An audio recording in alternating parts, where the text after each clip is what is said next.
Today I'll teach you how you guys can edit videos on an app. After you open the app, click a new project to create a place where you can edit. So I want to edit videos, so I will just choose video based and click on save.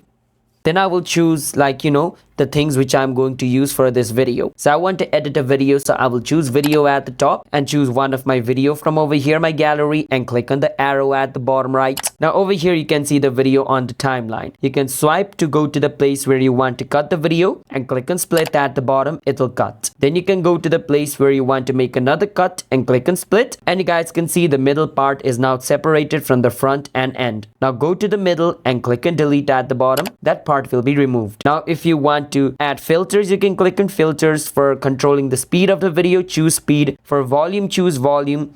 If you want to crop the video, choose crop. All the settings which you want to apply to your video is going to be available over here. If you want to add a transition, click on the plus in the middle of the timeline and choose the type of transition you want. Click on apply to all at the bottom, and the transition will be applied like this. And to render out the video, you want to click on the arrow at the top right pointing up and click on export, and the video will be exported. That's how you guys can edit video. Subscribe to our channel for more videos like this.